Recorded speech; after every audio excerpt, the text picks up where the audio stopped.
La riqueza integral ya es un tema más estático, no es como la riqueza monetaria al momento donde, ok, ya gané, ya tengo 10 millones de dólares, ahora tengo 50, ahora 100, ahora quiero ser billonario, y siempre es así porque es la naturaleza humana.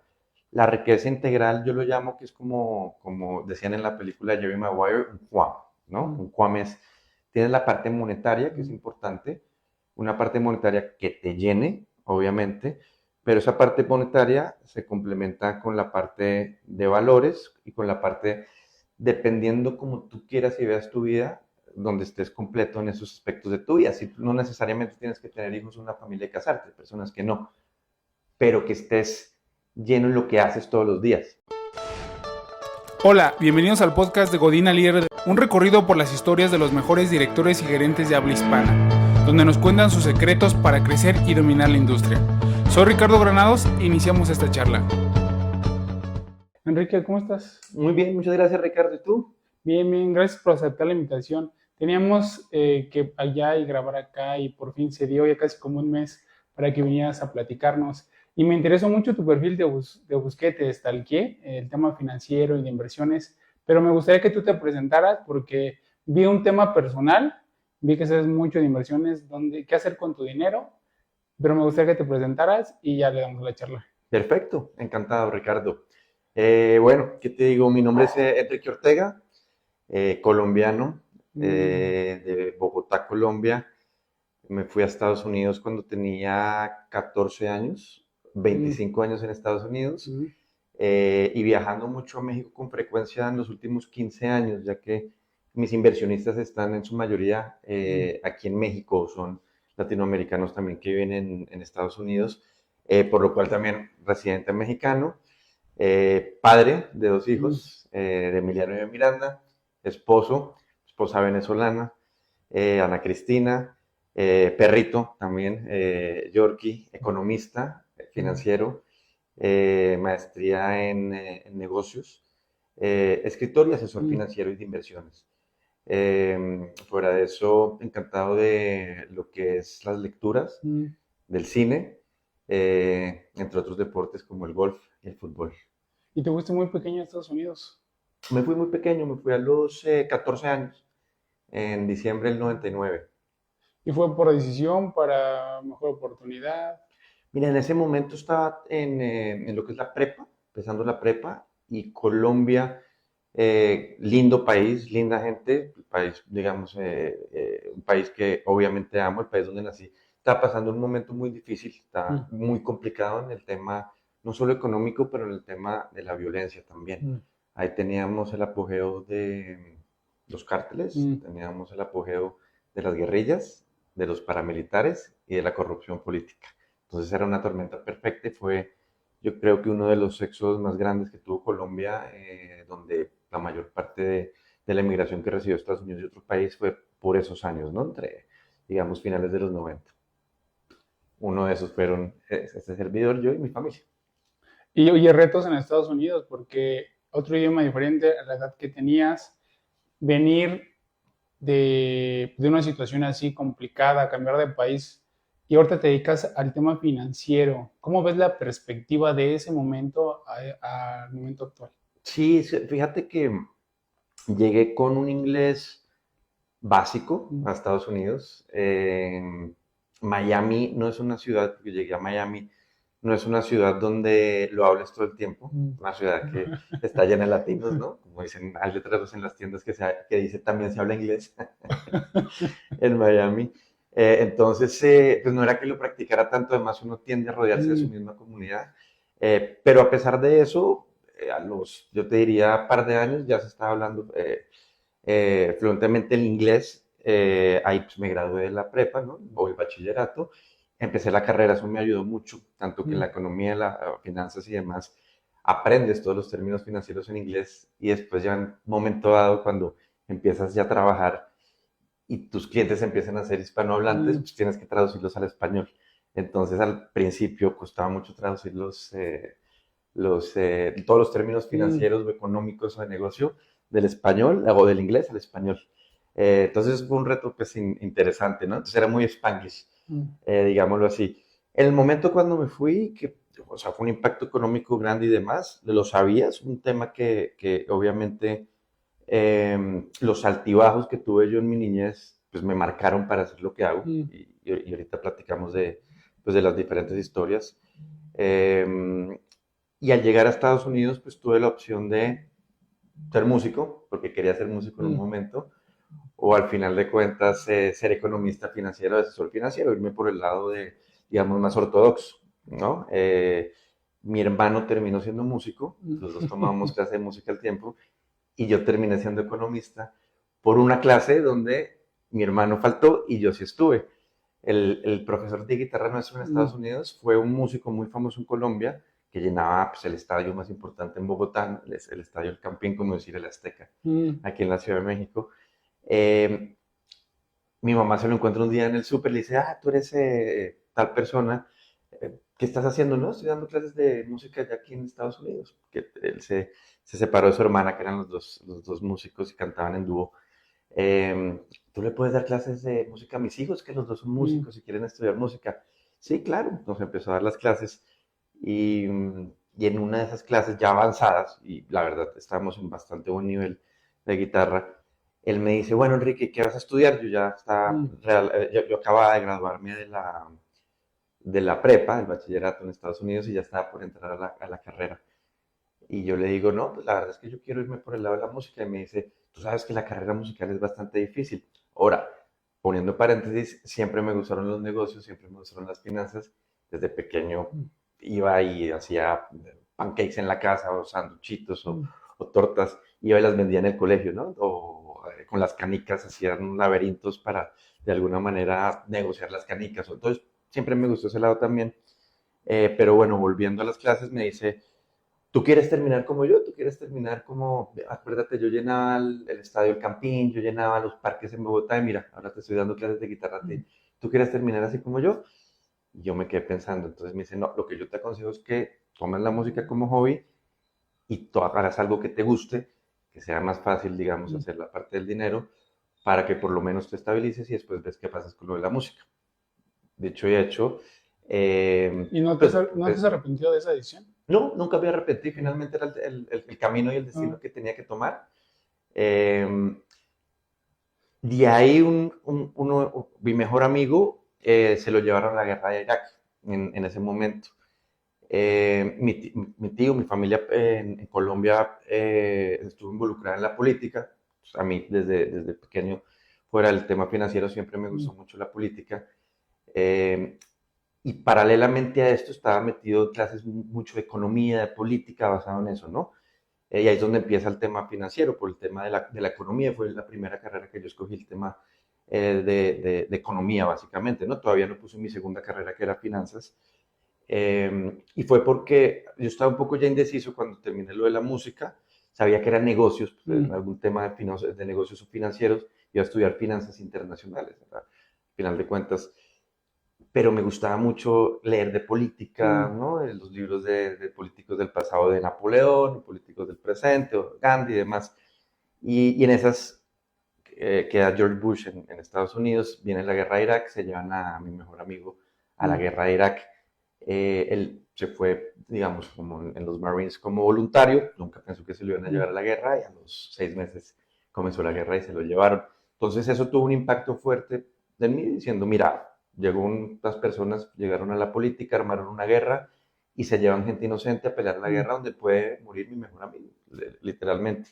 Entonces eso mezclado con el tema de que ya venía con la política y demás y me apasionaba, decidí estudiar economía. Entonces ahí dije, bueno, ya yo voy a tomar mi carrera en economía, me voy a volver un economista para por el lado económico meterme a la política y poder mm. hacer cambios. En ese momento no sabía si en Colombia o en Estados Unidos, pero esa fue la idea. Y así comenzó. Y unos meses después, desde Irak, me escribe mi amigo y me dice, Enrique, te recomiendo un libro porque mi suegro en ese Mm, momento era un señor que empezó de ceros y terminó con una flota gigantesca de camiones y de buses, ¿no? Una de las más grandes en el país. Y mi hijo, él me recomendó este libro y lo leí acá y es uno de los mejores libros y me dijo que le cambió la vida. Es el libro de Padre Rico, Padre Pobre. mm, Léaselo, me dijo. Y yo, perfecto, estaba estudiando economía, me leí Padre Rico, Padre Pobre fue el primer libro que realmente me cambió la vida, ¿no? O sea, el primer libro que me impactó, yo dije, wow, definitivamente esto lo tengo que conectar con la economía.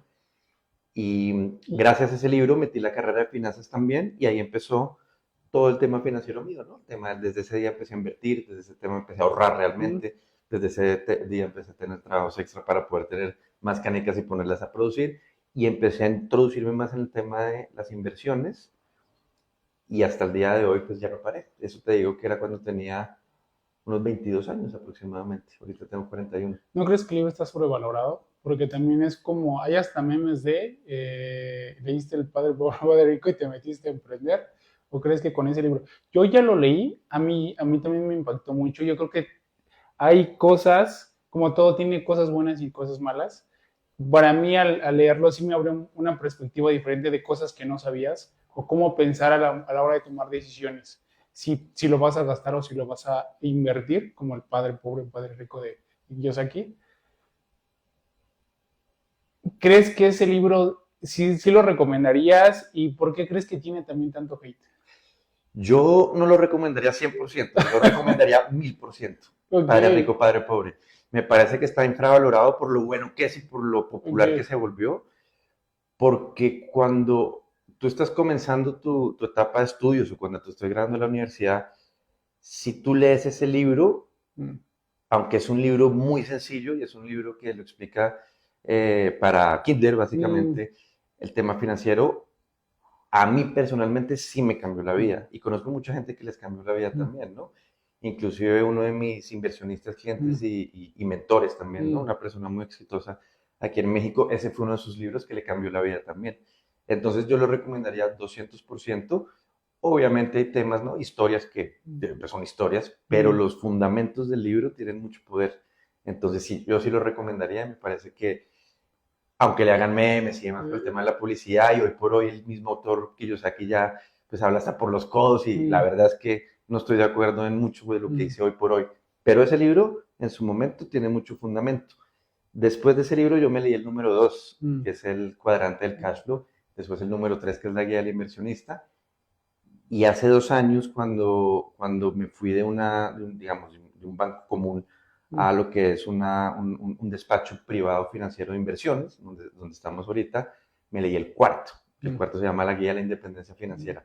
Entonces, no sé si fue a mí o es tema del destino o simplemente es algo psicológico, pero en cada etapa de mi vida me Mm. leí el libro de Kiyosaki perfecto para cuando me lo tenía que leer y a mí me funcionó mucho. Entonces, yo sí recomendaría, además los cuatro, pero cada libro debe ser para una etapa Mm. diferente en el camino financiero de donde estás. Sí, sí, que tú no encuentras al maestro, el maestro te encuentra a ti. Es Mm. correcto, exactamente. Tomas la decisión de economía, finanzas. En Latinoamérica está muy relacionado a que no, nos tenemos como miedo a hablar del dinero, nos incomoda hablar del dinero. Y también una carrera así es como, y te vas a morir de hambre. Porque economía, ¿dónde vas a trabajar? Te vas a pasar dando clases y tú ya lo llevaste a otro nivel, el tema de asesoría, financiero. Y ahora vemos la diferencia entre no conocer finanzas e inversiones en América Latina contra Estados Unidos. O sea, las estadísticas son bárbaras. Y, Totalmente. y el cambio es la gente que invierte, que ahorra y es abismal la cultura de México y las carencias con la gente de Estados Unidos que invierte que ¿por qué meterte esa carrera? Dices, me gustó y vi que podía cambiar, a lo mejor dices Colombia, México, Estados Unidos u otro país con conocimiento. ¿Por qué nos dan tanto miedo las inversiones? ¿Por qué nos gusta tener dinero en el colchón, como decimos en América Latina, y no hablar de ello, ni de economía ni de finanzas? Creo que viene siendo un tema cultural, como tú mismo lo dices, en Estados Unidos ya se habla mucho más del tema de, inclusive en las escuelas se está empezando a implementar, pero están muy atrás en el tema de Mm, educación financiera y eso también le pega muy duro a la sociedad, inclusive en Estados Unidos, pero en Latinoamérica, como tú dices, el gap es abismal. mm, La penetración de las inversiones en la bolsa, nomás aquí en México, y miento, no tengo la estadística exacta, pero si mal no recuerdo la última vez que leí, que es menos del 3% de la población. Es mm, una cosa abismal, ¿no? Estados Unidos es bastante mayor, sobre todo por el tema de las pensiones y el 401. Ahora, diciendo eso, en Estados Unidos, la mayor parte de la gente que invierte en la bolsa es por medio de su pensión, del mm, 401, porque le toca. pero no todo el mundo está invirtiendo de una manera siquiera de experimentar, ¿no? Mucho menos en Latinoamérica, mucho menos en Latinoamérica. En Latinoamérica me di cuenta que las crisis son mucho más presentes, ¿no? Por lo cual las personas se escudan diciendo, pues mira, el dinero no lo es todo, o no hables siempre del dinero, o es que en estos temas tú solo hablas del dinero, eres muy superficial, solo te importa el dinero, ¿por qué no hablas de cosas más profundas? ¿No? Entonces, de alguna manera se escudan en eso, y también por El que tiene desconocimiento. dinero es malo. Y después viene ese tema, ¿no? Que ya empiezan a relacionar a los ricos o a los que tienen directo, Mm, dinero con que si tienes mucho dinero es porque algo mal hiciste. mm. Robaste a alguien o algo hiciste, ¿no? O eres Algo malo, ilícito, dices o eso. eres ilícito, o los ricos son malos o son avaros, Mm, o no, y te lo crean. Al final de mm, cuentas es algo de pues mira, pues la verdad es que tú tienes que ser una persona de estar con la gente, ¿no? Hay muchas creencias del dinero que realmente lo inculcan a uno. Yo creo que viene de generaciones mm, y eso se termina heredando, y sobre todo en Latinoamérica. Entonces tú creces pues, realmente sin una cultura del dinero. Entonces desde que empiezas tú a adquirir ganancias por tu trabajo, no las inviertes, o sea, no mm, tienes una disciplina de decir, mira, voy a intentar ahorrar un 5%, mm, ¿no? Así no me compro los cafés de la mañana y ese 5% lo voy a poner en una alcancía y cuando tenga la alcancía llena, pues entonces veo en qué lo puedo invertir, ¿no? Y empezar pues, un poco ya, hoy por hoy se pueden ver podcasts, se puede leer temas de empezar a ver dónde se ponen esas pequeñas cifras pequeñas o grandes en inversiones, ¿no? Pero sin embargo, nuestros padres tampoco nos educaron para mm, invertir. Por eso está la teoría de que los ricos se vuelven más ricos y los hijos de ricos mm, terminan siendo ricos y los clase media y los pobres terminan siguiendo la tendencia de sus padres. mm, Porque las familias ricas, y esto es un tabú mm, también lo que voy a decir, pero las familias ricas le enseñan a sus hijos cómo actuaron ellos para hacer ese dinero mm, y se transmite de generación en generación. Entonces para ellos es natural estar mm, en un ambiente de dinero, cómo invertirlo, cómo ahorrarlo o en qué trabajarlo, ¿no?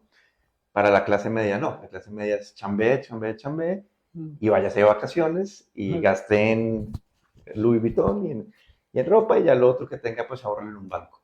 Y la clase pobre es ver pues cómo obviamente tengo para pagar pues, las cuentas de final de mes.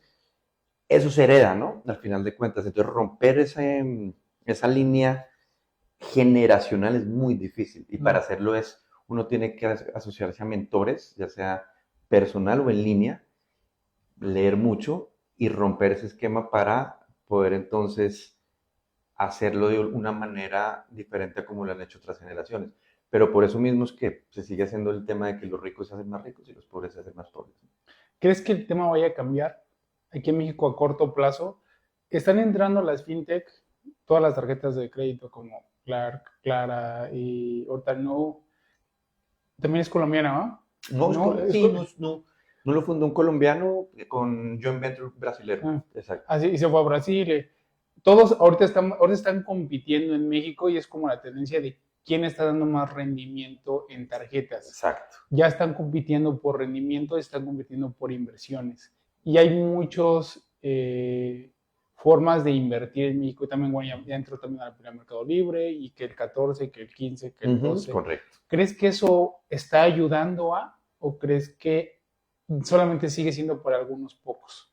Yo creo que sí, sigue siendo en Latinoamérica para algunos pocos, porque es un tema de educación financiera. Mm, Y la educación financiera no está penetrando la sociedad, aunque hay mucho más que antes, sobre todo en podcasts y libros y demás, mm, están abismalmente atrás de no solo Estados Unidos, sino donde debería estar. Es que debería estar, Ricardo, desde las escuelas, mm, desde que los niños cumplen 10 años, 12 años, ya deberían haber cursos en las escuelas de presupuestar, de ahorrar, de cómo invertir, de incentivar, y desde ahí entonces sí se va a fomentar una cultura de ahorro y de inversión. Pero si eso no pasa, te gradúas y tú vas a ver es el día a día, básicamente, ¿no?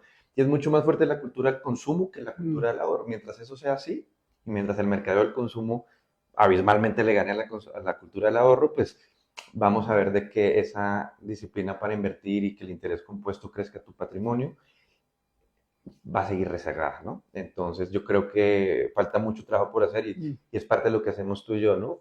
Y, un poco mandar esos mensajes para eh, promocionar lo que es la educación financiera para de alguna manera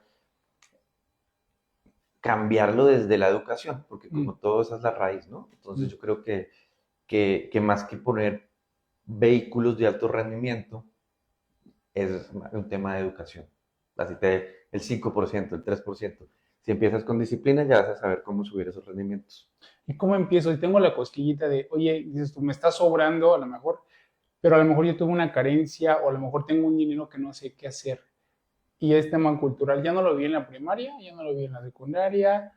¿Cómo empezar a invertir y con quién me tengo que acercar? Porque sé que también en el tema de inversiones, como en la mayoría de los temas, hay fraude, hay cosas que no, que tengo que saber, hay gente que te maneja el dinero, hay a lo mejor una forma de invertirlo y generalmente nos vamos con los CETES. Es como, pues, que el gobierno, préstaselo al gobierno y el gobierno pues, no ha dejado de pagar, está arriba de la inflación. ¿Qué otros vehículos hay para invertir y cómo empezaría? Si yo quiero empezar y tengo un dinerito ahorrado para que genere rendimiento si no se lo lleva la inflación, ¿a quién me tengo que acercar? ¿Qué libros? ¿Con qué personas? ¿Qué conocimientos tengo que saber? Muy buena pregunta, Ricardo. Hay diferentes niveles, entonces la respuesta cambia completamente dependiendo en la escala donde estés y en tu carrera donde estés y el nivel de tu patrimonio. A tu pregunta específica, si una persona está empezando a trabajar, no importa la edad que tengas, ¿no? Pero si quiere empezar a producir más, a poder ahorrar, a poder invertir, lo primero es, ok, trata de maximizar tus ingresos dentro de las capacidades y las oportunidades que tienes, ok, al máximo. Número uno. En el momento que hagas eso, en el momento que maximices de alguna manera y hasta donde estén las oportunidades a tu alcance, intenta ahorrar lo que puedas, un 10%, ¿no? Y entre más. De ahí, lo que yo te diría es, eso primero que tú estás ahorrando, no lo inviertas en la bolsa, no lo inviertas en CETES, porque ¿cuánto te va a dar? Si tú inviertes, te diría, no sé, 100,000 pesos, 200,000 pesos, 500,000 pesos al mes, que es todo es importante, lo pones en CETES que te pague el 9%, el 10%, lo pones en Nubank que te pague el 14%. Ese interés compuesto al final, haces las cuentas, no va a ser mucho, no va a tener un efecto multiplicativo, ¿ok? Entonces, al final de cuentas, no te estás ayudando mucho. Ya tienes la disciplina, pero no te estás ayudando mucho. Entonces, eso que ahorras, inviértelo 100% en educación financiera, en educación de negocios, en educación económica. Entonces, compra cursos, compra libros, métete a lo que se llaman masterminds y aprende el Pero dinero. ¿cómo distinguir un buen curso que realmente me va a dejar algo, un buen libro, a alguien que me esté vendiendo humo?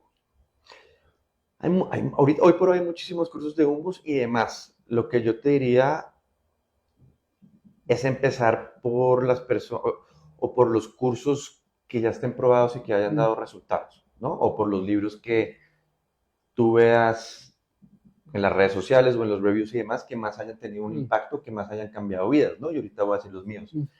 Empezar por ahí y preguntarle a gente que ya lo haya hecho, ¿no? Entonces, por ejemplo, Ricardo, mira, tú tienes un podcast muy exitoso y demás, ¿qué mentor me recomiendas? ¿Qué curso me recomiendas? O te le acercas a alguna persona que veas en, no sé, algún día en el escenario, te lo encuentras. ¿Qué me recomiendas? ¿A quién escucho? ¿A quién oigo? Entonces, aprender de los que ya lo hicieron, preguntarles a ellos y oír y escuchar esos podcasts o leer esos libros. Entonces, tú allá aprendes técnicas, ¿no? De cómo invertir, de dónde invertir. Lo primero que yo te diría es, de alguna manera, utilizar esa educación financiera no solo para el invertir, sino más bien para multiplicar tus ingresos primero. Entonces, ok, y eso es un tema muy difícil, si no todo el mundo lo haría, ¿no? Entonces es, mira, ok, yo quiero ver un esquema de verdaderamente ahora sí multiplicar mis ingresos, ¿no? Porque me estoy ganando X cantidad, puedo ahorrar el 10%, pero si ahorro el 10% y lo pongo al 15% en Nubank, en 30 años igual no me va a hacer un cambio muy grande, ¿no? Entonces, más bien lo que yo quiero hacer es, este 10% lo quiero invertir en cursos, libros, enseñanzas de cómo crear más ingresos que me entren, flujo de caja, ¿no? Ya sea, no sé, hay mil esquemas que puedes hacer hasta que prueba y error, habla y demás. En el momento que empiecen a crecer tus ingresos, edúcate financieramente para inversiones, ya vas a tener ingresos más grandes y esos ingresos ya ahora sí puedes empezarlos a invertir. Y puedes empezarlos a invertir, o sea, aquí en México, por ejemplo, el 14 al 15% en Nubank o cerca al 9%, demás. Mientras más le sabes, más puedes invertir en vehículos con más alto rendimiento, ¿no? Ya puedes empezar a invertir en bolsa, en ETFs, en acciones. Y ese interés compuesto, como decía Einstein, es uno de los poderes más grandes que hay, y es el poder del interés compuesto que a las personas se les olvida y no lo entienden, pero el interés compuesto es poderosísimo porque es exponencial, no es multiplicativo. Entonces ya cuando tú primero te educas, incrementas los ingresos y después ya inviertes, ya llega un momento que el dinero empieza a trabajar por ti, ¿no? Y cuando ya tengas una sabiduría ya muy buena y muy estable de lo que es el invertir, ya puedes tomar un poquito más de apalancamiento, ¿ok? El apalancamiento es lo que vuelve a las personas de dinero ricas, muy ricas o ultra ricas, ¿no? Y hay diferentes formas de apalancarse. Una de esas es, por ejemplo, cuando compras un inmueble, tomas un préstamo del banco, compras un porcentaje del inmueble con tu dinero, otro con el del banco. Eso es una forma de apalancamiento, ¿no? Por ejemplo, en Estados Unidos hay programas que con el 5% puedes comprar ya un inmueble, el banco te presta o el mismo gobierno 95% y ese 5% le ganas toda la plusvalía y es tuya. Entonces se te vuelven rendimientos de más del 100%, básicamente, ¿no? Y eso lo puedes hacer a nivel de tu primera propiedad o a nivel de multifamilia, a nivel comercial y demás, ¿no? Y lo mismo con las acciones, lo mismo con los bonos. Ya cuando le sabes bien, porque es riesgoso obviamente el apalancarse, tú puedes pedir prestado contra tus mismas acciones y compras más acciones o contra tus mismos bonos y compras más, obviamente con una tasa mucho menor del resultado. Y esa es una forma de apalancarse. La otra forma de apalancarse es usar el tiempo de otras personas. Entonces ahí lo que haces es, en vez de usar todo tu tiempo para producir dinero, ya sé cómo hacer dinero, ya sé cómo invertir, ahora voy a contratar o hablar con gente y hacer un equipo para que ellos también me produzcan. Entonces, el tiempo de las otras personas ya te están produciendo dinero a ti. Ahí están las empresas, ¿no? Obviamente el dueño de la empresa, el fundador, ya no es el que hace toda la chamba, sino tiene un ejército abajo trabajando para su empresa. Ahí es que se forman los grandes capitales. Esa es la segunda forma de apalancamiento. Y la tercera es lo que se llama dinero de las otras personas, que es cuando tú te vuelves muy bueno invirtiendo, lo que hace es que te vuelves el sponsor de inversiones. Por ejemplo, en Estados Unidos muchas personas se vuelven los sponsors de inversiones en inmobiliario, ¿no? En multifamilia. Entonces ellos crean el proyecto e invitan a gente que invierta, tienen el rendimiento, le pagan 80% a los inversionistas y ellos se quedan con el 20%, más lo que ellos también invirtieron. Entonces utilizas, número uno, es el tema de la educación financiera y demás. Obviamente la educación es una forma de apalancarse.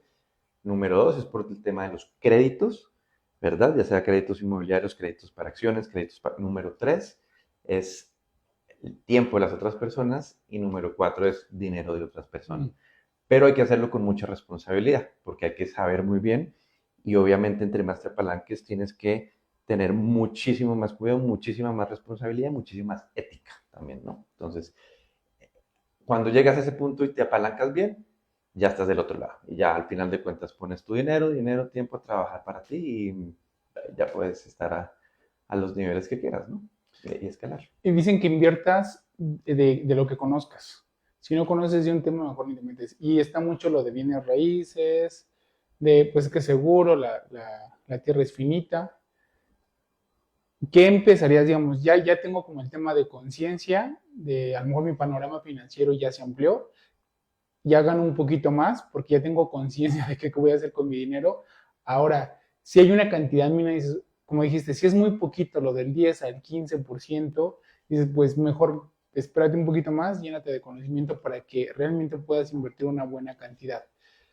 ¿A qué cantidades recomendarías acercarte con algo? Porque si vas a la bolsa, sí puedes comprar acciones de las empresas que se encuentran en la bolsa, pero ¿hasta qué cantidad recomendarías o hasta qué nivel de conciencia o cultural dices, yo creo que ya es momento de invertir? ¿Y qué tema te gustaría como invertir? Porque voy a invertir algo que digamos como cripto, ¿no? Que sube, baja, que sí, que no y toda la incertidumbre que genera.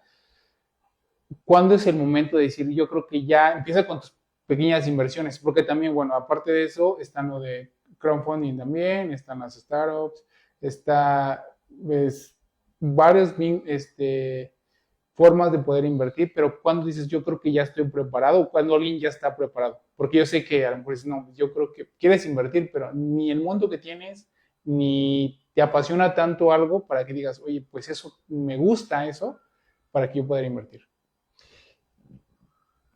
Entonces, para el tema del ahorro, a veces no es tanto el porcentaje, sino cuánto tú te puedes quedar, ¿no? En Mm, términos nominales, para ya invertir. Entonces, si es una suma muy pequeña, al final, pues el efecto multiplicativo no va a tener mucho efecto. Si es una suma más grande, sí, pero sobre todo si ya tú generas alguna forma, ya mm, sea consiguiendo un empleo que te paguen más, ya sea montando un negocio, que te genere más flujo de caja. Cuando tengas un buen flujo de caja, ahí es un buen momento, mm, un flujo de caja que ya te pueda sobrar un porcentaje o un tema nominal donde si lo ahorras a lo largo del año ya puedes decir, mira, pues ya tengo algo importante que si lo multiplico al final de cuentas, pues ya puede hacer un poco más de diferencia, ¿no? Entonces, cuando ya tengas ese flujo de caja, yo te diría que es lo importante, ahí ya puedes, y ya lo inviertes en educación, y cuando ya tengas algo de educación, primero que todo, trata de volverte experto en algo, si lo mm, vas a hacer tú, ¿no? Entonces trata de clavarte en algo, volverte experto en ese algo, y al conocerlo muy bien, invierte ahí. Los grandes capitales, lo que hacen las gentes, por ejemplo, aquí en México, ¿no? Las personas desde el noroeste hasta el sur, pero los grandes capitales que hacen en México es las personas se vuelven expertas en su propio negocio, ya mm, sea en sembrar, ya sea en tecnología, ya sea, ¿no? Donde se forman los grandes capitales, ellos se vuelven expertos, poco a poco pueden empezar sin saber nada y se vuelven tan expertos que esa es su primera inversión, su negocio. Y las personas más saneras del mundo, su primera inversión y primordialmente es su negocio, mm, ¿no? Ahora, si no va a ser tu negocio, entonces vuélvete experto en el tema accionario de bonos, en el tema de inmobiliario, ¿no? Hay muchas maneras de hacerlo y todas están bien. Yo te diría que las dos fuera de tu propia empresa, mm, ¿no? Que la propia empresa es, vuélvete experto en algo, ponte tu empresa y prodúcela. Pero fuera de eso, las otras dos serían inmobiliario, para mí, mm, es una opinión personal, inmobiliario y lo que es el tema bursátil o mm, acciones, ¿no? O inversiones en capital, llamémoslo así, porque no solo es el tema de las acciones que están en la bolsa, sino también inversiones en empresas que no están en la bolsa, mm, que en vez de que tú la fundes, tú la crees, tú puedes invertir por medio de crowdfunding, por medio de que te invita alguien que conociste. Entonces, yo te diría invertir en capitales de empresas, ya sea por medio de la bolsa o por medio privado, invertir en el tema inmobiliario. Es la mejor manera de hacer el capital. Entonces, te voy a dar dos ejemplos claros, ¿no? Que se puede hacer y se puede hacer. Entonces tú empiezas a ahorrar, y lo vas a ir en dólares por lo que, mm, para que lo vean en diferentes países también, ¿no? Por ejemplo, una de mis primeras inversiones fue con un préstamo del gobierno, ¿ok? Entonces, pues, incrementé a lo que podía el flujo, tampoco era mucho, pero logré invertir, bueno, invertir no, ahorrar $5,000. Ya llevaba mucho tiempo leyendo libros, ya llevaba mucho tiempo. Me hubiera gustado más hacerlo desde el comienzo, ¿no? La mm, verdad que lo apliqué, pero no tanto como me gustaría.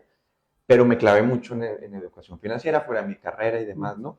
La universidad no te enseña a hacer dinero, te enseña los fundamentos. Entonces, después tienes que aprender por ti mismo a cómo hacer dinero y mm, cómo producirlo. La universidad no te enseña eso, la universidad te enseña más que nada a, pues, lo voy a decir controversialmente, pero en la mayoría de casos a ser empleado, mm, básicamente, ¿no? Entonces ahorré $5,000 y con esos $5,000 pedí el préstamo al gobierno, que en ese momento me prestó el 95%. Entonces, nada más con $5,000, busqué un departamento que estaba rematado por el banco que lo tenía un despacho financiero, y lo compré a 20% de descuento en ese momento, ¿no? Ahí lo importante no es el descuento, porque si lo hubiera comprado al precio del mercado hubiera sido igual una gran inversión. Solo puse $5,000 y me adquirí el inmueble y eso fue en el 2000, hace 12 años, ¿ok? No, poco más, miento. Eso fue en el 2010, entonces estamos hablando de hace ya 14 años, ¿no? Entonces esos $5,000 compré el DEPA con el préstamo del 95%, una tasa como del 4% en el préstamo, y lo compré, viví ahí un tiempo, viví ahí un par de años y después ya me fui y lo arrendé.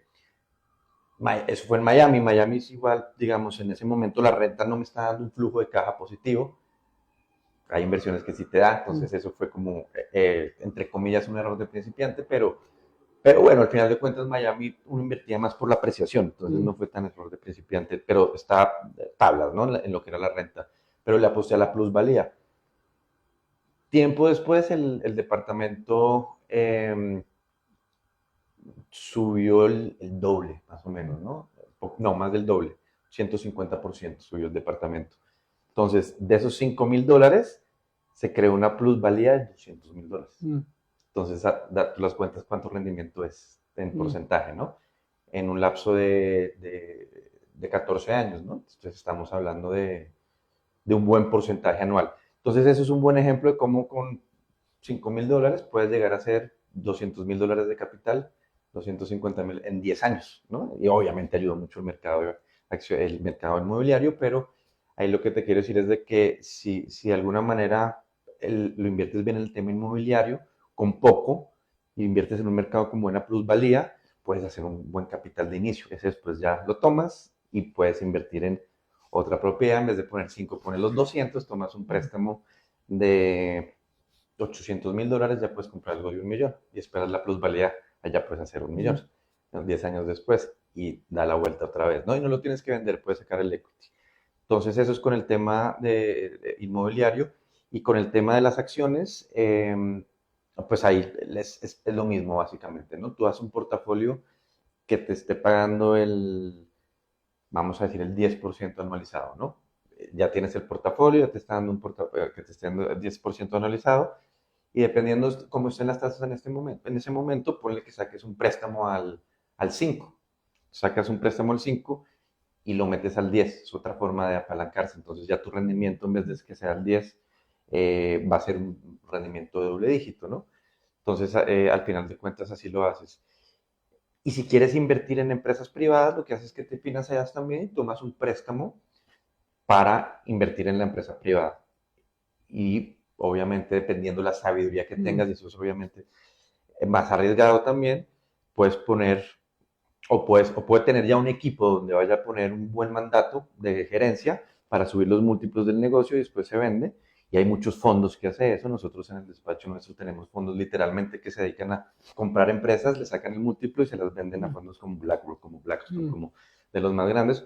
Pero lo puedes hacer tú también. Tú puedes, digamos, para los que están empezando, tienen $10,000, piden un préstamo del gobierno de 90,000, se compran un negocio de 100,000, que el flujo de caja solo pague el préstamo y te quede un ingreso para ti.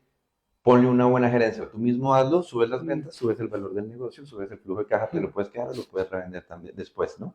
Entonces es otra manera de hacerlo.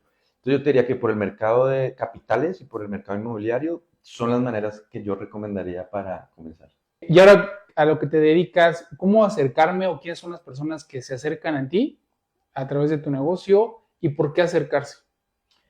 Sí, claro, mira, el tema de la educación financiera es para, obviamente, parte del por qué hago lo que hago, ¿no?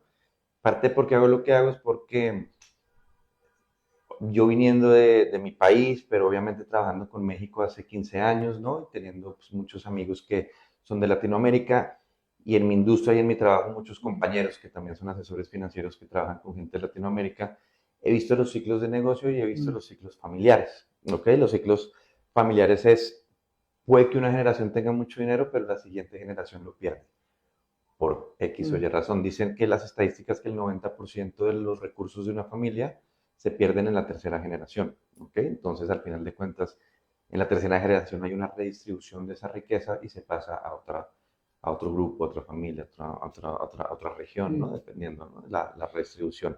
¿Por qué? Porque no la saben mantener, no saben pasar mm, esos valores y esos principios a siguientes generaciones.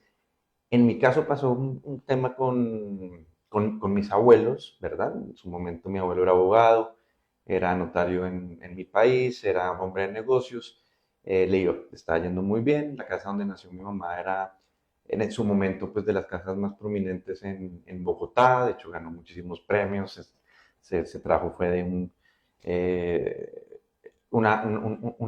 las casas que salían en las revistas francesas, mi abuela quiero mm, esto. Bueno, entonces le ganó muchos premios en el barrio. Todavía está hoy mm, por hoy, son las oficinas de uno de los grupos cerveceros más grandes en Colombia, el cuarto grupo cervecero mm, más grande en Colombia. Ahí están las oficinas en la casa donde nació mi mamá. Entonces, bueno, iba todo bien. Nace mi mamá, pasa un tiempo, en ese momento estaba el presidente de uno de los partidos de Colombia, viene la reelección a no sé, antes de las 12 de la noche, no sé a qué hora, eso mm, fue por ahí los 50, los 60. Se corta la luz y al día siguiente ganó el otro candidato del otro partido, por arte de magia, ¿no? Entonces este candidato queda presidente y hace una persecución política contra todos los que trabajaron o que eran partidarios de el partido que estaba en el poder antes, el que perdió. Y ni siquiera no eran partidos radicales, no era que llegó un partido mm, populista, no era lo que pasó con Venezuela, no. mm, Partido conservador, liberal, de toda la vida, pero llegó entonces el otro partido, hizo esta persecución y una redistribución de la riqueza muy importante. Parte de eso le tocó a mi abuelo, la redistribución mm, total de la riqueza, donde perdió todo, básicamente. Entonces tuvieron que empezar de cero.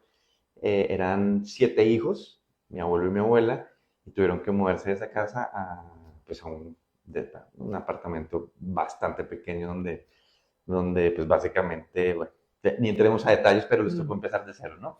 Entonces eso marcó por generaciones a la familia. Después de mucho tiempo y mucho trabajo se volvió a recuperar, no como antes, pero se mm, volvió a recuperar. Pero se aprendió esa lección también de por qué no se protegió el capital, mm, por qué no se crearon esquemas de... y en esos años, pues realmente pues, todavía no existían las inversiones offshore, a no ser de que viajaras a Estados Unidos, ¿no? Era otro proceso, pero hoy por hoy tienes la globalización, tienes la tecnología, tienes la información, tienes los asesores, o sea, tienes toda la disposición de tu mano para que puedas proteger tu patrimonio. Ahí ya hablo de familias o de empresarios o de personas que ya hicieron su patrimonio, que ya mm, tienen su capital y que necesitan no solo crecerlo, sino además blindarlo y protegerlo y no dejar tanto en la mesa mm, para, obviamente, en términos de tributarios, ¿no? Términos de impuestos, términos de errores, términos de muchas formas de perder dinero y dejar dinero en la mesa, ¿no? Entonces, nuestro trabajo es, número uno, obviamente, crecer ese capital, el que ya hizo la persona con mucho trabajo, por métodos de las mejores inversiones a nivel global, ¿no? Que las tenemos por medio de nuestra plataforma. Entonces estamos conectados, digamos, trabajamos con el banco de los bancos. Entonces tenemos acceso literalmente a 98% de los bancos más importantes del mundo, a todas las soluciones de inversión que tienen, a 90, bueno, mm, 89% de los gestores de inversión más importantes y más grandes del mundo, de gestores como BlackRock, como Blackstone, como KKR, como Apollo, como Franklin Templeton, entre otros, ¿no? Entonces tenemos acceso a los mejores bancos, los mejores gestores, o también en directo, todas las mejores empresas, bonos, diferentes divisas, demás, ¿no? Hasta cripto al final de cuentas, mm, pero que cripto es un tipo de activo que obviamente sigue siendo pues, bastante volátil y demás. Entonces lo que quiero decir es de que ya está eso, pero fuera de los portafolios que armamos, ya como son familias que tienen un nivel de patrimonio importante por su trabajo, con diferentes motivos, no solo familias, empresarios, ¿no? Ejecutivos y demás, no solo los ponemos a producir dependiendo de las metas que la persona quiera, sino que también lo protegemos, es decir, lo blindamos completamente para que no vengan demandas, para que no vengan gobiernos, como le pasó a mi mm, abuelo, para que no vengan divorcios, para que no vengan novios o novias de los hijos, mil maneras de perder dinero, ¿no? Accidentes, mm, ¿no? Fallecimientos. mucha forma de blindarlo, pero además de que haya una sucesión limpia, una sucesión blindada y una sucesión rápida y una sucesión fiscalmente eficiente, o sea, para la siguiente generación.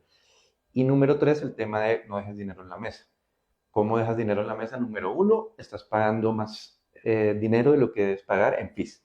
Fees de entradas a las inversiones, fees de salidas, fees de administración, muchos fees escondidos, ¿no? Entonces, ¿qué hacemos nosotros? Como todos somos asesores financieros y ex banqueros, los de mi equipo, nosotros trabajamos con varios bancos, prácticamente, pues, como te digo, 97% de los bancos más importantes.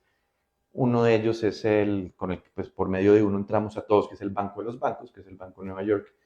Pero nosotros, como ya conocemos el sistema de adentro, nosotros negociamos los fees por nuestros clientes, ¿no? Entonces decimos, mira, a ver, le estás cobrando este fee escondido, le estás cobrando.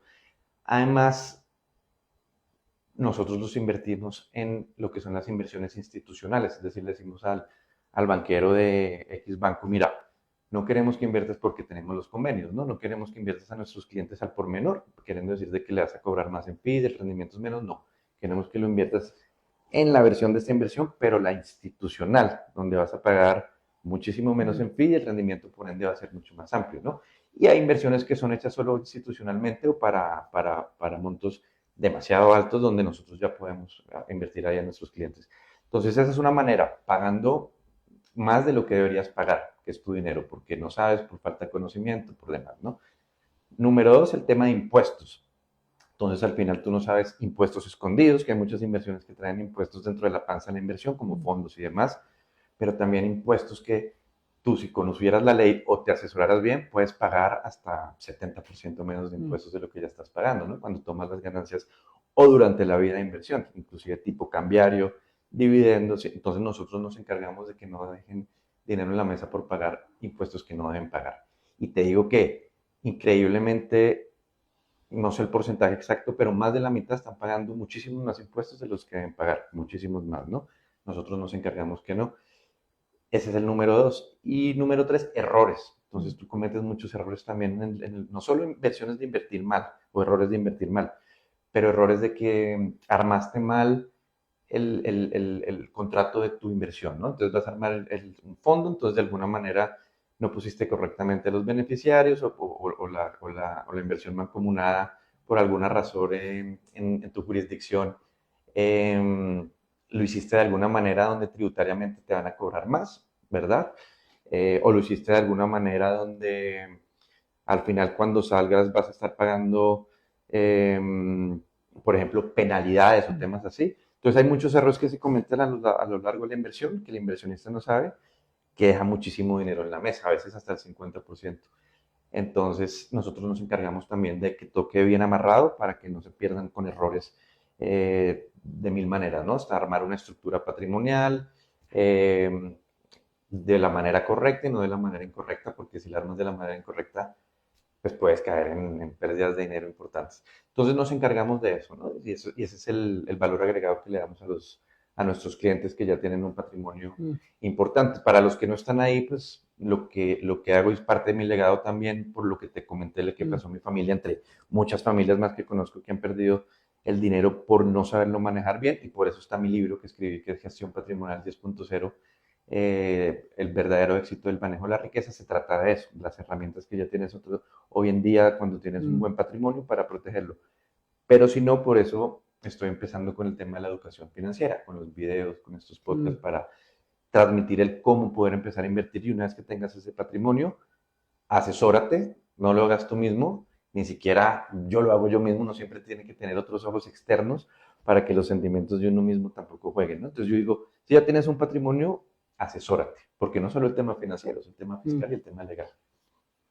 ¿Y cuál es el perfil ahorita que dices, ya tengo un patrimonio, lo quiero proteger? Y sí, el dinero también sirve para proteger lo que amas. Es una definición que me gustó mucho que leí. ¿Cuál es el perfil de las personas que, y ahorita que estás generando contenido, porque para hacer la investigación me aventé varios videos de YouTube, estás hablando de inversiones, qué hacer, ¿cómo estás llevando esa educación y cómo estás encontrando ese perfil y qué recibimiento estás teniendo? ¿Y qué redes sociales estás manejando? Los videos que yo estoy haciendo son para realmente algunos para educación financiera básica, ¿verdad? Como los mejores libros, como tips, diferencia entre acciones y bonos, que es un ETF y demás, hasta temas un poco más ya complejos para patrimonios más grandes, como el por qué si vives en Latinoamérica debes invertir en un mercado estable como Estados Unidos, dado data real de cómo prácticamente, o no prácticamente, todos los países de Latinoamérica en los últimos 50 años han entrado por lo menos en 2 crisis y ahí ha habido una redistribución y una pérdida de riquezas de muchas familias importante. Entonces, las estadísticas te dicen, mira, pase lo que pase, tienes que diversificar tu dinero y hoy por hoy tienes la oportunidad de invertirlo en un mercado fuerte como Estados Unidos, con un sistema financiero sólido, con instituciones sólidas, con inversiones probadas, con la moneda aún del mundo, la moneda aún todavía del mundo más fuerte, que es la reserva de las monedas del mundo, que es el dólar. Mil motivos, ¿no? Para que diversifiques. Y no lo haces, bueno, es el mensaje que quiero mandar, es decir, mira, no esperes a que pase lo peor, no seas reactivo, sé proactivo, porque cuando ya seas reactivo va a ser muy tarde. Mi esposa es venezolana y cuando ganó Hugo Chávez, la única que diversificó el dinero fue la tía, que Hugo Chávez se puso a llorar, sacó el dinero. Hoy por hoy es la única que tiene dinero en la familia. Todos lo perdieron, todo, que tenían mucho dinero. Fue el primer rancho o finca que expropiaron en cadena nacional y lo puedes buscar, se llama Los Chávez. Y Hugo Chávez aterrizó en la pista de aterrizaje del papá de mi esposa en ese momento y le expropió la finca 100%. Y fue la primera ya de muchas en todo el país. Hubo una destrucción de riqueza, no tiene que ser un Venezuela, pasó a mí en Colombia, en México, ya ha pasado a mis clientes 2 o 3 veces, ¿no? Desde el tequilazo hasta para atrás, en el 94. Entonces, si ya sabes esto, no olvides la historia y diversifica, realmente diversifica, tienes todo tu patrimonio, todos tus temas inmobiliarios, todas tus propiedades, tus ingresos en tu país natal donde vives, el capital no tiene nacionalidad, diversifica tu capital líquido por lo menos en una moneda y en un país duro donde hay grandes inversiones también, ¿no? Entonces ese es el primer mensaje que quiero mandar a mis clientes. ¿Y es complicado invertir en Estados Unidos? Porque también lo vemos como invertir aquí, invertir allá, donde no estoy viviendo. Fíjate que es sencillísimo, es como si estuvieras en México, estuvieras en tu país hoy por hoy, ¿no? Lo puedes hacer remoto, que es lo que hacemos nosotros, es el pan de cada día, ¿no? Lo puedes hacer remoto, no tienes que viajar a Estados Unidos, inviertes en las instituciones financieras más sólidas del planeta, doble A, ¿no? O sea, tienen un grado de inversión más bajo que el gobierno de los Estados Unidos. Y fuera de eso ya hay asesoría, ¿no? O sea, grupos de asesoría que están presencialmente en tu país que te pueden dar la mano y llevarte por todo el camino para que puedas invertir en Estados Unidos. Y hay una leyenda urbana donde te dicen, aguas, porque si inviertes en Estados Unidos, el impuesto de la herencia es muy alto, ¿no? Te van a quitar hasta el 50%. Eso no es real de todo. Ya los esquemas para inversionistas internacionales en Estados Unidos están hechos de tal manera donde no pagues impuesto de herencia en Estados Unidos. Entonces, muchas veces te lo dicen los bancos locales o los financieros locales para que no saques el dinero, pero eso no es verdad. O sea, tú puedes invertir en Estados Unidos, hay que saberlo hacer, por eso hay asesores como nosotros pagando cero impuestos, ¿no? En Estados Unidos legalmente. Entonces, ese tema también es sencillo y lo puedes hacer como persona física o como persona moral. Si tienes un patrimonio importante, se hace una estructura y se pone dentro de la estructura y nosotros hacemos todo eso, ¿no? Entonces, ya es bastante fácil con la tecnología que hay, la globalización, los esquemas, no tienes que viajar, ya está también en español, hay muchos asesores que lo puedes hacer, o si estás empezando, lo puedes hacer tú solo también, puedes abrir una cuenta en diferentes bancos, ya lo puedes abrir o no bancos, pero plataformas financieras como Charles Schwab, TD Ameritrade, Robinhood, no quiero recomendar ninguna, pero bueno, hay muchas y si quieres empezar, pues lo puedes hacer si quieres tener dólares puros en Estados Unidos, porque otra manera es que desde México puedes invertir pues, en acciones en directo que están en el SIC, o puedes invertir en acciones que te dan los bancos, ETFs y demás, o puedes invertir en productos dolarizados, sin embargo, pues el custodio y cuando liquidas sigue estando en México, es decir, tu dinero sigue estando en México. Entonces, si quieres diversificar de verdad, también hay metodologías sin salir físicamente desde México que puedes enviar el dinero y lo puedes ver en vivo, en directo, como si estuviera en México, ¿no? Entonces, es facilísimo, simplemente hacer la tarea, hacer la chamba. Okay. Hablas en tu contenido de riqueza integral. ¿Cuál es la diferencia entre riqueza, no sé si monetaria e integral? La riqueza monetaria es como, digamos, voy a hacer una metáfora, como la alegría. Es algo que te llega en un momento dado y te sientes fácil, la felicidad, te sientes muy feliz, pues la felicidad pasa, ¿no? Es por momentos. Y eso es, digamos, de repente la riqueza monetaria. Hay personas que tienen la riqueza monetaria, pero estás feliz en su momento, pero después ya estás vacío y quieres más, y quieres más, y quieres más. Entonces no te llenas, ¿no? Después, cuando si ya tienes la riqueza integral, es un tema como la alegría, no la felicidad. La alegría ya es un estado donde tú estás alegre sin importar, digamos, el motivo o la razón, ¿no? Es un estado más permanente, por eso es más difícil de conseguir. La riqueza integral ya es un tema más estático, no es como la riqueza monetaria al momento donde, ok, ya gané, ya tengo 10 millones de dólares, ahora tengo 50, ahora 100, ahora quiero ser billonario, y siempre es así porque es la naturaleza humana. La riqueza integral yo lo llamo que es como decían en la película de Jerry Maguire, un QAM, ¿no? Un QAM es, tienes la parte monetaria, que es importante, una parte monetaria que te llene, obviamente, pero esa parte monetaria se complementa con la parte de valores y con la parte, dependiendo como tú quieras y veas tu vida, donde estés completo en esos aspectos de tu vida. Si no necesariamente tienes que tener hijos, una familia y casarte, hay personas que no, pero que estés lleno en lo que haces todos los días, no solo en el dinero que estás recibiendo, hay personas que reciben mucho dinero y son miserables en su trabajo, ¿no? Y eso también es un mensaje para las personas que ganan bien o ganan muy bien, pero son miserables todos los días en su trabajo. Eso no es vida, para que estés trabajando más bien. Y es un consejo que lo doy de corazón. Haz lo que te guste y eventualmente por añadidura, y puede pasar mucho tiempo, pero te va a llegar el dinero y vas a ser más feliz. O sea, puede que ganes menos y puedes que ya no te puedas comprar lo que te compras antes, pero realmente no vas a ir todos los días al trabajo, vas a ser miserable. Eso es parte del QAM, eso es parte de la riqueza también, ¿no?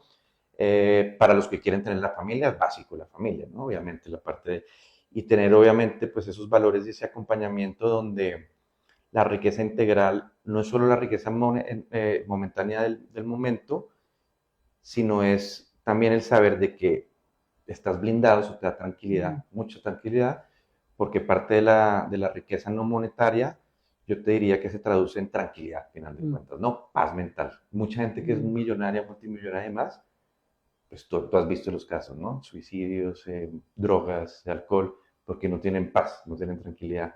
Entonces busca de alguna manera que te dé paz y puedes empezar por lo monetario blindando tu patrimonio de alguna manera, asesorándote como grupos como los nuestros, de tal manera que nuestra misión es traerle paz a nuestros inversionistas. Fuera de crecerles su dinero, nuestra misión de verdad es blindar y traer paz. Esa es al final de cuentas la misión principal que tenemos, y esa paz termina de complementar la riqueza integral, sabiendo que tienes paz de que estás blindado, que tienes una sucesión, de que van a quedar para tus hijos, de que si te pasa algo, tus hijos van a estar cubiertos de alguna manera, y transmitir tus valores, ¿no? Es decir, mira, estos son los valores que yo tengo, y estos valores van a ser transmitidos a mis hijos también y a mi familia.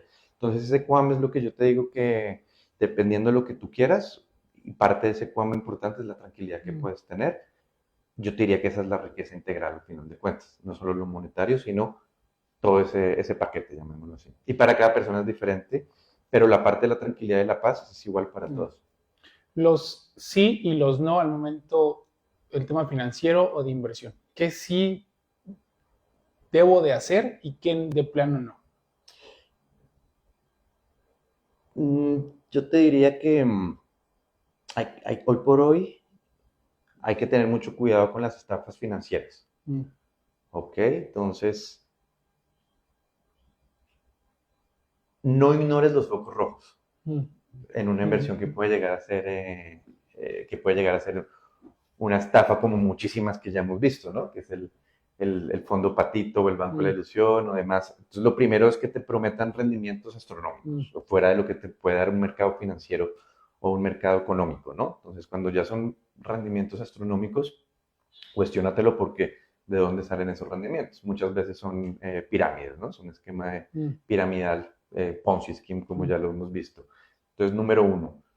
Número dos, fíjate cuando vas a invertir tu dinero, sobre todo pues, la parte importante de tu patrimonio, ¿verdad? No la parte que puedes especular, en inversiones que estén reguladas, ¿verdad? Que estén bajo un sistema financiero fuerte y estable, y que estén reguladas por el ente regulador y registradas con el ente regulador. Por ejemplo, en Estados Unidos, que esté con con el Security and Exchange Commission, con el SEC como mínimo, ¿no? Entonces que esté vigilada por el regulador porque quiere decir que ellos ya la auditaron y la aprobaron. Entonces es una inversión que, no en todos los casos, pero probablemente pues ya no es un fraude. Si no entra ahí, pues corres el riesgo de que no es auditada por el regulador. Entonces te diría que ese es número 2. Número 3, obviamente las jurisdicciones. Ten cuidado en qué jurisdicción inviertes. Vayas a invertir en ciertas jurisdicciones donde sabes que pues, de ahí vienen muchísimos fraudes, ¿no? Número 4, no te dejes guiar por las modas de las inversiones también, porque si te dejas guiar por las modas, pues puedes invertir por impulsos, que viene mi punto número 5. No inviertas nunca con emociones, porque si tú te fijas, hay una estadística que dice que el mercado accionario, si tú te fijas en los últimos 50 años, ha crecido bastante bien. Ha hecho aproximadamente un 10% anualizado, por decirte algo, el S&P 500, ¿no? Sin embargo, el inversionista común, cuando lo hacen ellos mismos, en ese periodo de tiempo han perdido dinero. Entonces, ¿pero por qué? Si el S&P ha crecido prácticamente un 10% anual, ¿por qué el inversionista cuando lo hace el mismo pierde dinero? Es por el tema emocional, porque se asusta, vende, está emocionado, compra. Se deja guiar por las noticias, se deja guiar por lo que dice la prensa. La prensa quiere vender amarillismo, entonces te va a asustar y te asustas más de la cuenta y vas a vender tu inversión cuando no es venderla. O tratas de cronometrar el mercado, ese es otro no, que viene con las emociones, tratar de vender en el punto más alto y entrar en el punto más bajo y tratar de cronometrarlo perfecto, es imposible. Sí tienes que ser inteligente de que, ok, si tú sabes que estás comprando una inversión totalmente cara y lo sabes, pues no la compres cara, trata de comprar barato. Y hay muchas técnicas para eso, para entrar a buen precio, pero no trates de cronometrarlo porque está estudiado estadísticamente que entre las personas que tratan de cronometrar el mercado pierden dinero. O sea, básicamente si tú te pierdes 10 de los mejores meses en los últimos 100 años, nada más 10 meses, los mejores 10 meses, tú estás perdiendo dinero en 100 años de inversión. Si te pierdes el mejor mes, tienes aproximadamente un 30% menos de rendimiento que el que tuvo ese mes en 100 años. Imagínate lo que dicen las estadísticas. Entonces, ¿qué pasa? Cuando tú vendes y sales del mercado porque el mercado está cayendo, los mejores días del mercado es cuando están recuperándose. Entonces tú te perdiste esa recuperación, entras muy tarde, ya te perdiste un rendimiento muy importante, ¿no? Entonces, ese es otro error al invertir, el invertir siempre con emociones. Entonces tienes que tratar de quitar las emociones. Uno como ser humano es muy difícil, por eso uno dice hasta uno mismo se debe asesorar de una persona que lo vea objetivamente y tome la decisión con data, tome la decisión con un proceso ojalá institucionalizado y probado para invertir y sobre todo tus recursos que son los patrimoniales, ¿no? Obviamente puedes tener cachitos que sean pues para especular, ¿no? Entonces puedes invertirlo hoy por hoy en Bitcoin, aunque muchas personas dicen que ya no es especulativo, pero sigue siendo un activo muy, muy nuevo. Lo puedes invertir en empresas de alto riesgo o en inversiones de alto rendimiento que no sean Ponzi schemes, ¿no? O sea, tienes que hacer tu due diligence, pero eso es una parte pues, que puedes, digamos, darte el lujo a las personas que lo puedan hacer de perder, pero tu parte patrimonial tienes que seguir unas reglas claras del invertir. Libros, podcasts nos recomiendes que te hayan impactado a ti o que alguien que va a empezar en ese tema financiero y de inversiones. Mira, los libros que a mí más me han impactado son, como ya lo dije, Padre Rico, Padre Pobre. No es el primero, te diría que es el primero en mi lista, pero fue el primero que me empezó a impactar. El segundo, y tal vez es el primero en mi lista, o de mis primeros, es Think and Grow Rich, o Piense y hágase rico, de Napoleón Hill. Ok, ese libro también le ha cambiado la vida, no solo a mí, sino a muchas personas. Número 3, How to Win Friends and Influence People, lo digo en inglés por lo que estoy en inglés, sí. Que es cómo ganar amigos e influenciar a las personas de una manera positiva, de Dale Carnegie. Excelente, es el libro de las relaciones públicas, el más antiguo, el más importante. Y ya de ahí pues hay varios, ¿no? Entonces, esos son como mis 3 cruciales que te pudiera decir. Hay otros libros buenos que me parecen, tal vez no hacen nivel en este momento que te pudiera decir, pero me gustó mucho el libro de Solo Get Sold de Grant Cardone. El libro de Grant Cardone es bueno porque él lo escribió en un momento de crisis. Él prácticamente perdió casi todo en la crisis del 2008.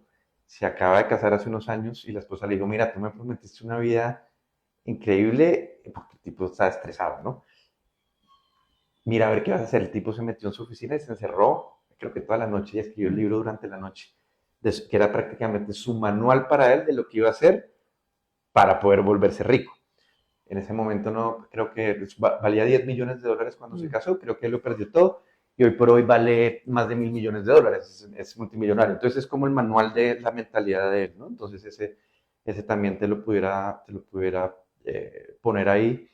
Eh, Esos son los 4 libros más importantes y el otro libro que te pudiera decir, es que hay varios, pero yo te pudiera decir que el libro a mí me gustó mucho el de Alex Hormozy, es nuevo, pues, él es joven, está en los 30 años, pero es excelente Es un muy buen vendedor. mercadotecnico Sí, y, sí, y sí. vendedor, ¿no? Entonces, me gusta mucho el de las ofertas de él, que se llama $100 Million Offer, porque te enseña a crear la oferta de cualquier cosa que tú quieras dar, ¿no? Entonces, Mm.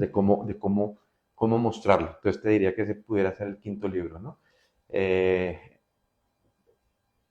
entonces, nuevamente, Think and Grow Rich de Napoleon Hill, Padre Rico, Padre Pobre, How to Win Friends and Influence People, el de Alex Hormozy y el de $100 Million Offers, 100 millones de dólares de oferta, y el de Grant Cardone, Mm.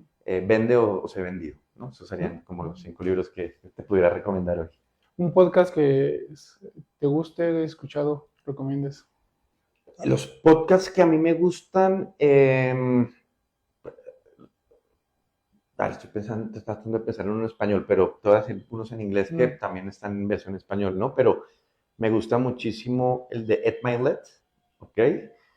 Que habla mucho de mindset, de Mm. mentalidad, ¿no? Entonces el de Ed Milet me gusta mucho, lo oigo bastante. Me gusta mucho el de The Game, de Alex Hormozy también, Mm. excelente para negocios. Me gusta mucho el podcast de School of Greatness, también que es muy bueno y ese es mucho de mindset, de mentalidad, ¿no? Porque el mindset juega un papel muy Mm. importante en todo el tema de los negocios. School of Greatness es muy bueno también.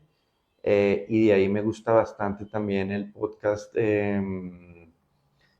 Inclusive me gustan mucho los podcasts que hacía Grant Cardone antes cuando hacía Mm. podcast, ¿no? Entonces, si ves el material de Grant Cardone, que es controversial, ¿no? Y bueno, pues, al final Bastante. de cuentas, pero tiene muy buen material en el tema de mentalidad, en el tema de ventas, en el tema de invertir.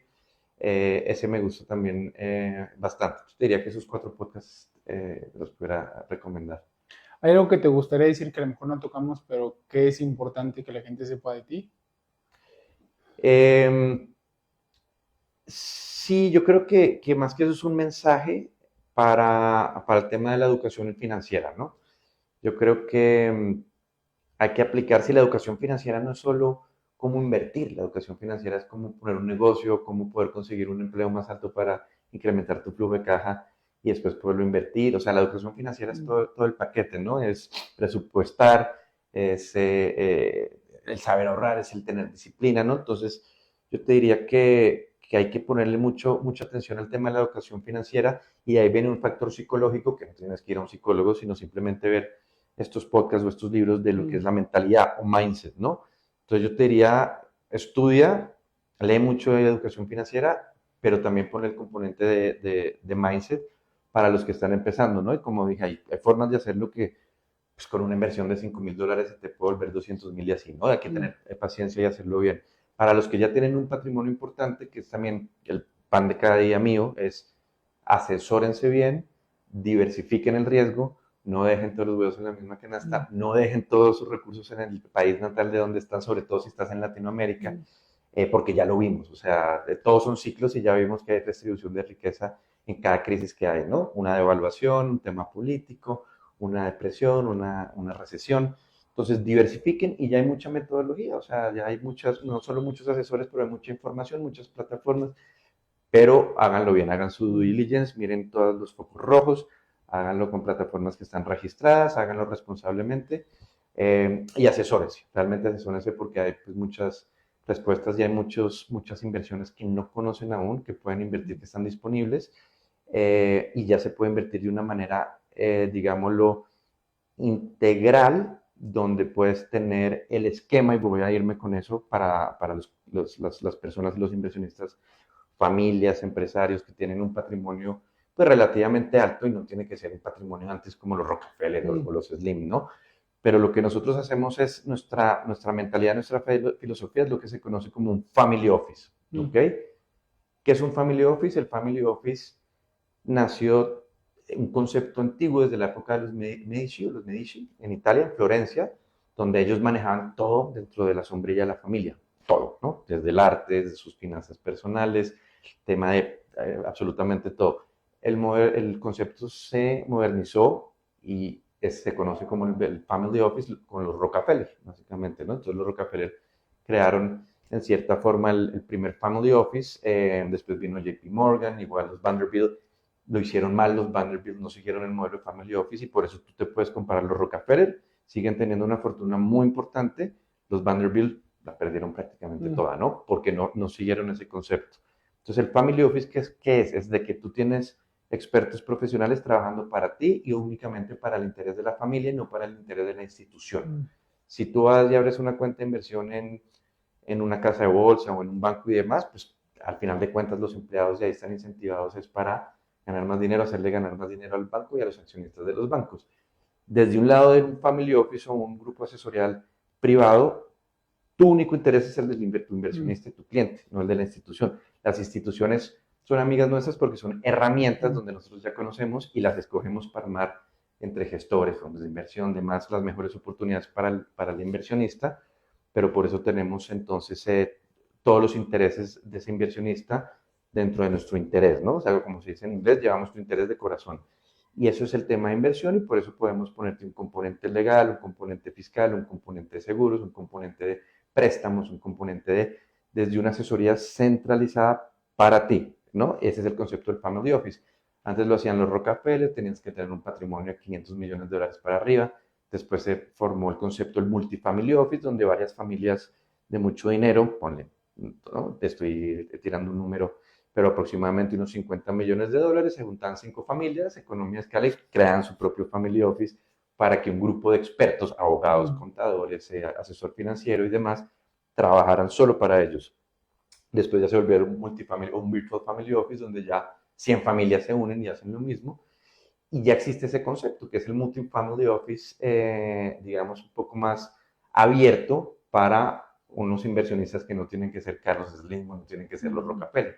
Entonces, hoy por hoy esa es la mejor manera, es lo que digo en mi libro, de invertir. No es por medio, mira, le toco en la puerta al banco o a la casa de bolsa y te invierto, no. Es por medio de una asesoría modelo Family Office y ya no necesitas en México ser el Slim para hacerlo. Tú ya tienes al alcance de la mano grupos que lo hacen y de esa manera vas a multiplicar tu rendimiento, tu protección, tu tiempo, no vas a dejar dinero en la mesa y te van a cuidar mucho mejor. Y las instituciones van a empezar a trabajar para ti, porque tienes una persona centralizada negociando por ti con todas las instituciones y escogiendo lo mejor. Entonces ya está para muchas personas acceso a los que son los Family Office. No es popular, pero ese es nuestro trabajo, empezar a promover esa forma de invertir, porque directamente es la mejor forma de invertir. Yo antes trabajé toda mi vida para bancos, me di cuenta que este es el mejor modelo porque realmente como asesor, ahora sí mis intereses están con el cliente y no con la institución. Entonces por eso me moví, digamos, del lado de los bancos, aunque trabajo con los bancos más importantes, pero desde el lado del cliente ahora, ¿no? Entonces nos subcontratan precisamente para esa y las diferencias es abismal. Eso sí, te digo que Ricardo es abismal la diferencia entre trabajar con un family office a directamente con una casa de bolsa o una institución. ¿Por qué crees que eso hacen los Slim? ¿Por qué crees que eso hace Salinas Pliego? ¿Por qué crees que eso hacen los Hank? Por eso los Rockefeller. ¿Por qué crees que los Vanderbilt no lo hicieron y perdieron los patrimonios? ¿Y por qué crees que las familias en la tercera generación o en la segunda ya pierden todo su patrimonio? Porque no tienen ese modelo y ahora ya está al alcance de muchos, ¿no? Entonces, quiero mandar ese mensaje final de que exploren ese modelo porque es el más óptimo y es el futuro de la forma para invertir. Si te quieren contactar para esta información, para tu libro, para asesoría, para preguntas, ¿dónde te pueden encontrar? Para educación financiera me pueden encontrar en YouTube, que es Enrique Ortega, Mr. Finance, seguido. Me pueden encontrar en LinkedIn como Enrique Ortega también. Me pueden ver dentro de mi página de LinkedIn nuestro grupo financiero, que es Bolton Global Capital con el Bank of New York, básicamente, ¿no? Es un grupo que trabaja en joint venture con el Bank of New York, que es el banco más grande, es el banco de los bancos y el custodio de inversiones más grande del mundo, con 50 trillones de dólares, es el proveedor de servicios más grande del gobierno de los Estados Unidos entre los bancos y es el banco de los bancos porque todos los bancos, su banco es el Banco de New York, ¿no? Entonces, Por eso nuestros inversionistas desde ahí pueden operar con todo el sistema financiero global. De ahí entonces está Bolton Global Capital, y dentro de Bolton Global Capital está nuestro grupo, que es el PWA o PWA Family Office, que es el Family Office. De cuenta, mira el Bank of New York como el sistema militar de los Estados Unidos, mira Bolton Global Capital como el Navy, y miras a nosotros como los Navy SEALs, que es un grupo dentro del Navy, un grupo especial que es el Family Office para Latinoamérica. Entonces me pueden encontrar en LinkedIn por medio de Enrique Ortega, y pueden poner el nombre de la firma, pueden poner Bolton Global o PWA o el Banco de New York, o inclusive también al email, eortega@pwafamilyoffice.com. Yo te diría que para el tema de la educación financiera, el tema de las inversiones, ahí es donde está el material. Vale, pues muchas gracias. ¿De algo más que quieras agregar ya para cerrar? No, eso sería todo, Ricardo. Muchísimas gracias por la invitación. Encantado, y bueno, pues mirando para el futuro, para ahora invitarte a alguno de nuestros eventos y de nuestras charlas en línea también. Entonces, muchas gracias. No, a ti por aceptar la invitación, y muchas gracias a los que llegaron a esta parte del podcast completa, la entrevista. Ya vieron, Enrique se la sabe con el tema de Family Office. Y pues muchas gracias por seguirnos. Estamos como Ricardo Granados en todas las redes sociales, y nos vemos en la siguiente entrevista. Gracias Enrique. Bye. Gracias.